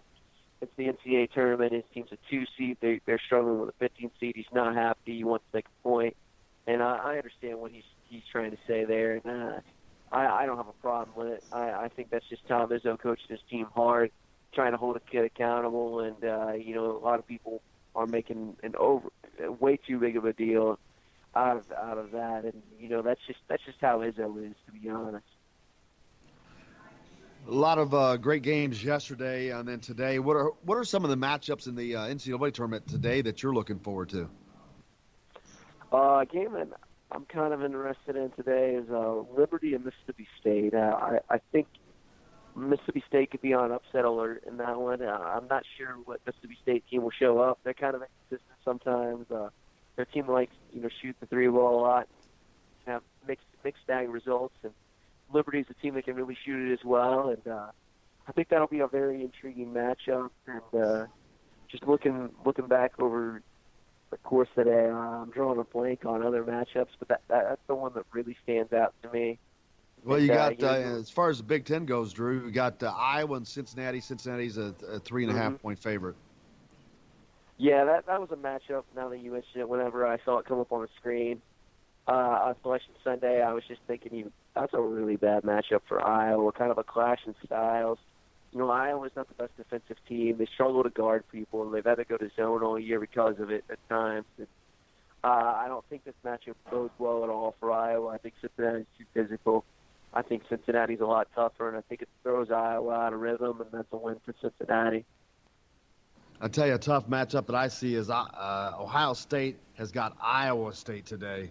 Iowa State is a 5.5 point favorite. They're playing really well right now.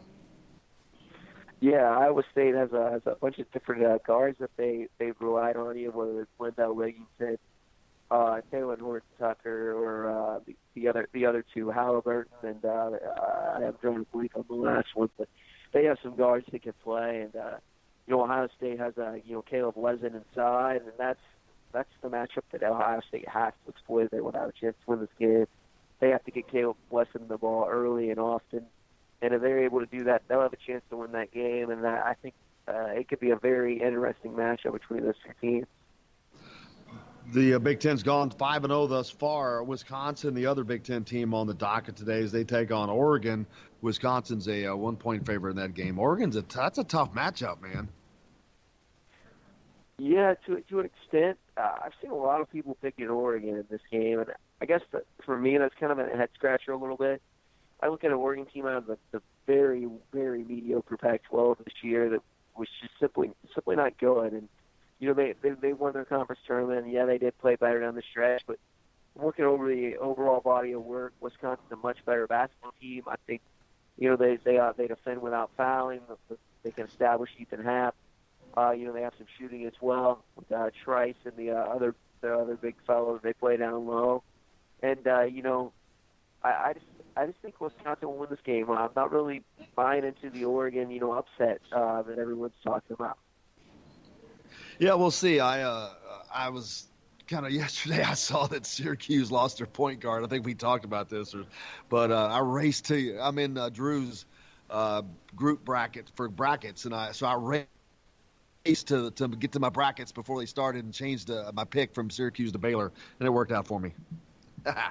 Yeah, that was a good change on your part. I did not do that. I wanted to stick with Syracuse. I thought they would be able to pull that game out against Baylor. You know, Baylor not traditionally the most disciplined offensive team, but Scott Drew is a very good coach. But I just thought that maybe the 2-3 zone would be able to propel Syracuse to a win. But clearly, I was wrong on that. Drew, I appreciate you, man. It's got a great weekend, a lot going on. Have a great time, and we'll talk to you on Monday. All right, man. I'll talk to you on Monday, and enjoy some basketball this weekend. You as well. Drew Davis from Peegs.com joining us, as he does always. Thank you so much. Brought to you by Reynolds Family Dentistry. Serving Hoosier families for over 30 years. Let Doctors Jay and Roger Reynolds take care of your family. Reynolds Family Dentistry of Sellersburg. We'll get Justin in there for his next appointment. But we got a lot more coming up here on Indiana Sports Beat. The great Todd Leary joins us next. Keep it right here. We're back after this. They don't give a damn about any trumpet playing band. It ain't what they call rock and roll. Hello, everybody. Jim Coyle from Indiana Sports Beat. When I'm not covering the Hoosiers, you can find me at Bubba's 33 in Clarksville, located on the northeast corner of I-65 at Veterans Parkway. Bubba's 33 has hand-tossed pizzas, bold burgers, and ice-cold beer from a select list of local craft brewers. An incredible food selection, all made fresh daily. Whether you're meeting the team for that post-win meal in the family dining area or meeting friends for happy hour to watch the game on one of Bubba's 50 TVs. Bubba's 33 in Clarksville. Pizza, burgers, beer. We all want a winning smile for those championship photos, and that's exactly what you will get at Reynolds Family Dentistry in Sellersburg. Reynolds Family Dentistry has been serving the dental needs of Hoosier families for over 30 years. Let Doctors Roger and Jay Reynolds take care of your family. Just off of I-65 at 809 South Indiana Avenue in Sellersburg. Call 812-246-3368. That's Reynolds Family Dentistry, 812-246-3368. Many medicines used to treat colds and flu contain acetaminophen, a pain reliever and fever reducer found in hundreds of over-the-counter and prescription medicines. But taking too much or more than one medication containing acetaminophen per day can damage your liver. So always read the label and don't take acetaminophen if you drink 3 or more alcoholic drinks every day. To learn more, visit fda.gov/OTC pain info. A message from the U.S. Department of Health and Human Services Food and Drug Administration. This is Jim Coyle with Indiana Sports Beat. And I'm Justin Kalen with Indiana Sports Beat. Justin, what's your favorite show? It's got to be Indiana Sports Beat, but I'm not ever sure where to find it. Well, you can always like and follow us on Facebook. Always follow the show rebroadcast on iTunes, Google Play, iHeartRadio, Spotify. TheDailyHoosier.com is a great place to sign up for each and every day. Or, of course, on Big X Sports Radio, 1450, 96.1 WXVW in Southern Indiana, and 97.7 The Ref in Evansville. If you want to get your day off to a good start, then stop at Billy Joe's Gas and Food Mart on Highway 150 in Floyd's Knobs. While you're filling your gas tank, you could fill your own tank with a hot breakfast or try one of Billy Joe's daily lunch special. Billy Joe's Gas and Food Mart opens at 5 a.m. and everything is made fresh daily. And if you bring your own mug, coffee is only 50 cents. And Billy Joe's also has free air. The best place to start your day is at Billy Joe's Gas and Food Mart on Highway 150 in Floyd's Knobs.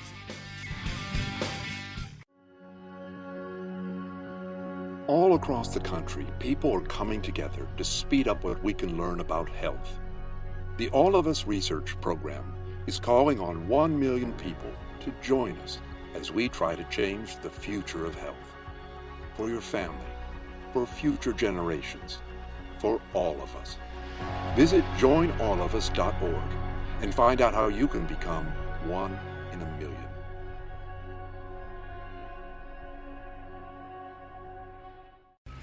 All right, crew, let's get her dug. Honey, want to give me a hand? I'm planting that tree, remember? No matter how large or small your digging project may be, no matter how urban or rural, you must always call 811 before any digging project. 811 is our national one-call number, alerting your local utility companies to come out and mark any lines they have near your dig site. You must call 811 at least 2 to 3 business days before any digging project, so you can avoid hitting our essential buried utilities. This includes natural gas and petroleum pipelines, electric, communication cables, and water and sewer lines. So before you do this or this, make sure you do this.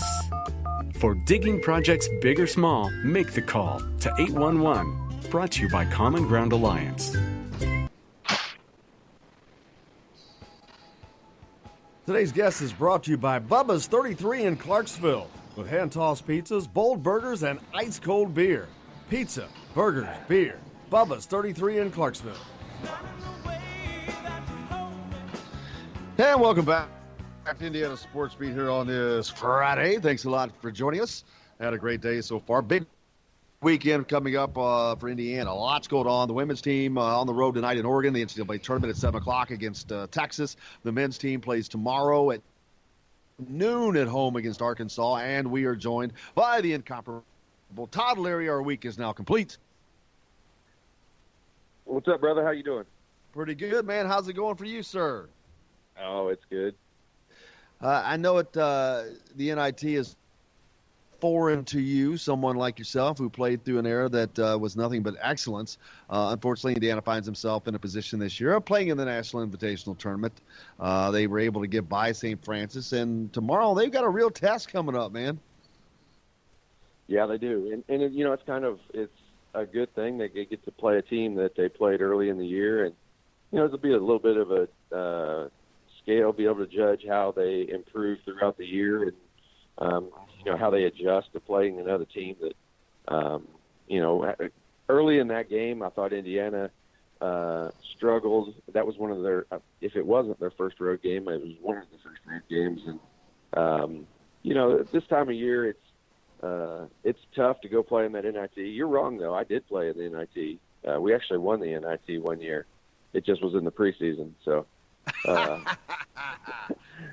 I was going to say, man, you got my mind to thinking. Champion. You got my mind to thinking. I'm like, oh, wait a minute. These guys went to the dig on Final Four. What are you talking about?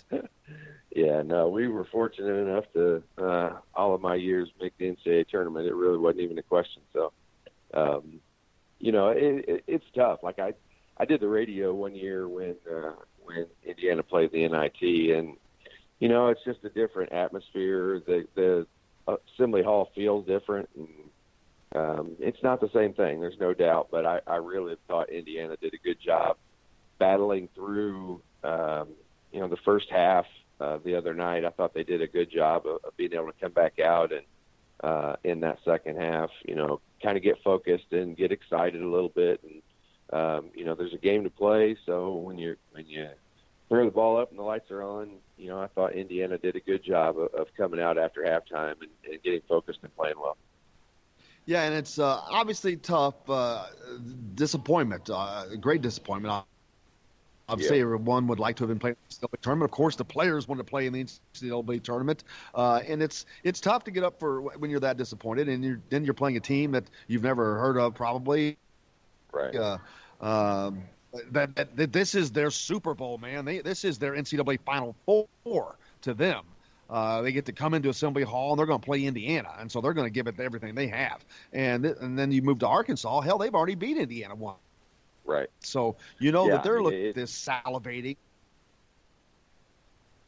Yep. I mean, it's their opportunity to say that they beat Indiana twice in a year, and those guys from Arkansas will look at this as a big challenge, and they get to come into Assembly Hall now, and I'm sure they've seen it on TV a bunch of times, just watching games as they've grown up. So you're right. I mean, other teams look at it as a great opportunity, and sure, Arkansas is disappointed they didn't make the tournament as well, but once this is kind of a consolation prize for them to be able to travel to Assembly Hall and play in a place that I know they've seen on TV a bunch of times. So there's some motivation for the other teams that Indiana doesn't have, but I hopefully just getting past that first half of that first game, and really the first game overall, being able to put that behind you now, there is something to work for, and work for that trip to get to go to New York and play in Madison Square Garden again.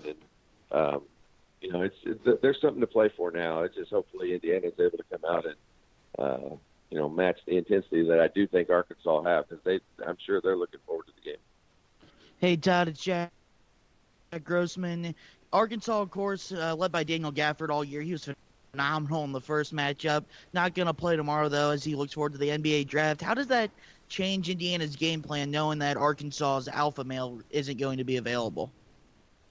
I doubt it changes their game plan a ton. Now, it may change their game plan as far as how they, how they would have reacted when he had the ball, whether they double teamed or whether they took it out of his hands, or whether they deny the ball to him completely or whatever. His particular time of touching the ball, it'll change that a little bit, but it's not like Indiana will go through a huge change and say, okay, well, without X player, we're going to play a 2-3 zone, or without without somebody, we're going to go to a 1-3-1 trap or all man-to-man. I mean, Indiana's going to play what they've been working on, what they've done all year. I mean, they'll be mostly man-to-man. The game plan won't change a ton. Maybe just when that particular player had the ball or did some, or was whether there was a certain trap or double team they were going to do. But it doesn't change the overall game plan of what Indiana's trying to accomplish. And I think about that first game, Todd, when I watched that, I remember thinking, golly, Arkansas was just super active around the rim, aggressive. They were really hawking rebounds, and it seemed to catch Indiana on their heels a little bit. De'Ron Davis was not the guy yet that he could be as far as health-wise, and they needed everything they could get. They'll need that again, because even though they don't have Gafford, they're going to come in obviously knowing that and playing probably a little harder, but they really brought it the last time. Yeah, they did. I mean, the first part of that game, I can remember thinking it looked like they were playing as fast forward, and Indiana was kind of stuck in the sand. But they came out and did a great job in the second half of being on the road, playing a true road game like that, and having having a chance to. They actually should have won. I mean, that little short arming, that tip in at the end. I mean, that's probably, it might have been the difference in whether they went to the NCAA tournament or not. So, it's a game that I hope Indiana can. Match that intensity. Arkansas is going to have a little bit to play for. They're getting to play in an arena. It's like Cameron Indoor Stadium and Rupp Arena. I mean, they've heard about it or seen it on TV since they were kids. So they've got something to play for. And Indiana is it's just a little bit different. There's still that disappointment, but I do think that there's something that Indiana can come out and play for. And once they got through that first game, like I said, I look forward to them now of being focused a little bit more, and playing a full 40-minute game, not having to come out at halftime and readjust. Funny thing is, statistically, Indiana played pretty well that game, with one glowing exception. They shot the ball well, 47%. They actually shot 40% from behind the line. They had 8 of 20, but they had 18 turnovers in that game, which obviously is the killer. They also had Romeo Langford, who scored 22 points, which he did not play against St. Francis. We don't know yet if he's going to play. I expect that he will, because of the added few days of rehab, but we don't know yet. But I think they're going to need Romeo. They're going to need all hands on deck for this game, in my opinion. Yeah, I mean, I disagree with you in that regard. I mean, I do think that that it would be nice to have him. I don't necessarily think it'd be the right thing for Romeo to play. And if he doesn't play, I as an Indiana fan, I wouldn't not only not blame him, I would think it was the right decision for him not to play. Now, is that because of that if he's injured, or because of his future? Because of his future. I mean, let's be for real. If that was anyone's son, and he had the opportunity of being drafted in the NBA draft in the top 10 or 15, 3 months from now, I don't know anyone that would think that it was a smart decision overall for him to come out and play in this game. Now, if it's an NCAA tournament and a guy set out, Romeo or anyone from any other team, if those guys set out for that reason, then that's a different story. But in the NIT and in this situation, I don't think it would be the right decision for Romeo to play. And from Indiana's perspective, if he's not going to be back next year, which there's a 99% chance in my mind that he won't be back, it's the opportunity of I want those minutes to go to someone else that is going to play. I want those guys to get the experience and play against a team that's playing the speed that Arkansas is going to be at, and with that kind of pressure. I would look for those minutes to go to somebody else. Todd, the turnovers are probably a minute ago, and especially if Romeo doesn't play, you have some guys that aren't always one of the primary ball handlers handling the ball. Obviously, Rob Fennessy's your point guard, so that's set in stone, but relying on Devontae Green, Al Durham more. How does Indiana try to do a better job against the turnovers than they did in the first matchup? Well, I mean, that's Arkansas's MO. That's what they've been known as since, the early 90s when they were 40 minutes of hell or whatever they called it. Those guys are known for putting pressure on you. They're trying to speed you up, and they're trying to get you to play at a pace that you're not really accustomed to. And that, Indiana gets down and sets their offense, and you can see guys, they almost take a deep breath and get to where they're lined up, and then they start that movement and start playing, start their weave or whatever they're going to start the offense with. And Arkansas tries to not let you do that. They try to put enough pressure on you that they're forcing you to start quicker and go faster than what you're used to and what you're comfortable with. So that's just their MO, and that's what they do. And, if you come out and make some shots and get a lead, it's much more difficult for them to be able to do that. Now, if you're playing from behind and they start to speed you up, it works pretty well, and they do a good job. That's what they've built their teams on for years, and it's a system that works a lot of times. But if you get out to a lead on them, it generally doesn't work. They're not able to do that because if you're going down and scoring, about the last thing they want to do is get you to go score quicker. So, if Indiana can get off to a good start, which is not Indiana's MO, they've struggled and fallen behind. If they fall behind, those turnovers tend to snowball. Once you get a couple of them going, Arkansas is going to ramp the pressure up even more, and you're going to hopefully be able to withstand it. But if not, you're just going to continue and dig a deeper hole and keep turning it over. Dr. J texts in. He agrees with you on Romeo. Says, as stupid as it sounds, they got to get those guys to learn how to play without him anyway, so we might as well start now.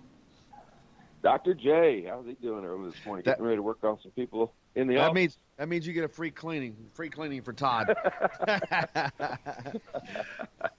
Well, as long as he agreed with me, we're fine. If he disagreed with me, we'd have a problem. Going forward, Indiana can use this. And for the guys that are coming back, I mean, they seem to be bought in. Even the guys that aren't going to be here, Jawan, the talk in the locker room was, hey, if guys are suiting up, they better be ready to play. We come to win this. Deron Davis, I think he's going to be a leader for this team next year vocally, but it may be somewhat right now, but he's the same way. He goes, hey, you better be ready to play. Hey, we're going to win, and we plan on winning. And that's the mindset that they have to have across the board because they have an opportunity to use this because they're in a situation that they are in, not being in the NCAA tournament. Well, you have the opportunity now to practice more, to play more games, and to get the team better moving forward and to help continue to change this culture. And maybe this is a part of that process. Yeah, and you and I talked about it on your show several times this year about we were kind of surprised that the rotation wasn't a little bit deeper, that Indiana didn't use some guys down the bench a little bit in some situations. And this is that opportunity, I believe, for them. Now, I don't know anything anyone else doesn't know right now. I mean, Romeo may come out and play 40 minutes for what I know, but I don't think that would be the case. And then I wouldn't, like I said, I would think it would be a good situation for Indiana if he doesn't play. He should go to the NBA draft, in my opinion. I mean, you can't turn that money down and you can't turn that contract away. And just too much risk of an injury or something along those lines. So I think it's that using those minutes for other guys, the guys we would have hoped, we thought we were going to see throughout the season, playing some substantial minutes in big games against good quality, fast teams. This is that opportunity, in my opinion, for them to be able to do that and us to see them. So I take it that you disagreed with the piece by Doyle, Greg Doyle in the Indy Star. I live in Paducah, Kentucky, so I know that. I didn't get Greg Doyle's article.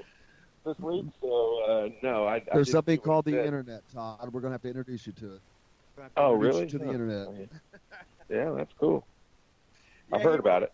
He wrote a piece that he definitely said that Romeo should absolutely come back for another season.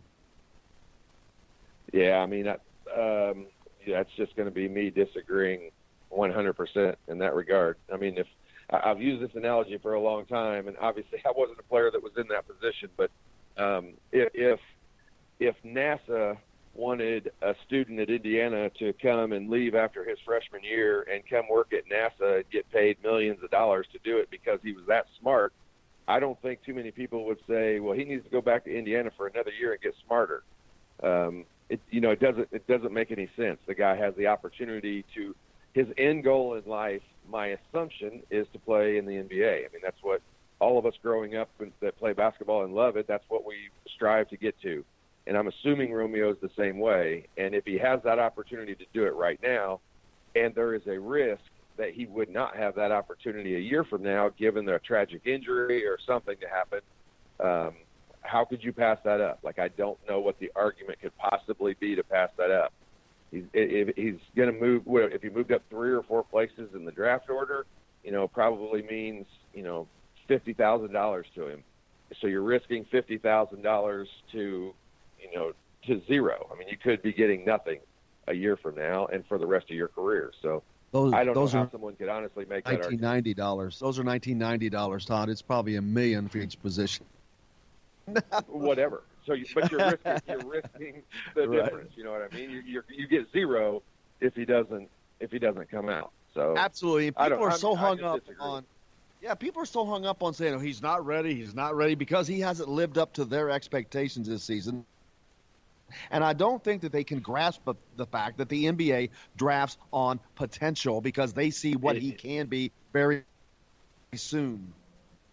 Yeah, no doubt about it. I mean, I said this for many years, but I said it with you a bunch of times on the shows this year, is the NBA is a completely different animal. It is not – there are a lot of players, I mean, that are really good college players that'll never play a second in the NBA because it is a different animal. It's completely different skills that are needed, and the whole game is just approached differently. And Romeo has something that NBA scouts will 1,000% notice, and his ability to finish at the rim is different than what you see in other guys who are 6'6" like Romeo and probably can shoot better from long range than Romeo and all these things. But when he gets around the rim, he finishes different than a lot of other guys finish.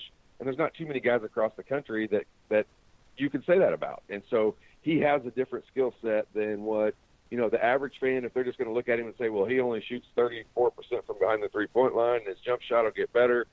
Well, if he doesn't have to go to class all the time and he's got a guy working directly with him from whatever team he ends up being on, his jump shot's going to get a lot better, a lot quicker if he goes to the NBA. So that's what the NBA will draft on. And, I don't blame Indiana fans. I would love for him to come back for another year. Believe me. I just don't think it would be the right decision for him as a kid. So I'm sure not going to ridicule him or think he's making a bad decision or being selfish or anything along those lines. Now, if he skipped an NCAA tournament game, I would have a totally different opinion. But being it's the NIT, I do not blame him at all, and I actually think it's the right decision for him not to play. But I don't know anything. He may play. He may play. We'll see. Todd Leary, the great Todd Leary. Thank you enough, brother. Appreciate you as always. You got it. Thanks for the call. Have a good weekend. You bet. You as well. Todd Leary joining us as always. Got to thank Jack Grossman, our intern, for joining us today as well. For Justin Kalen, we got plenty more coming up. Keep it tuned right here on the weekend. For Hoosier Basketball, I'm Jim Coyle. I'll see you on the radio.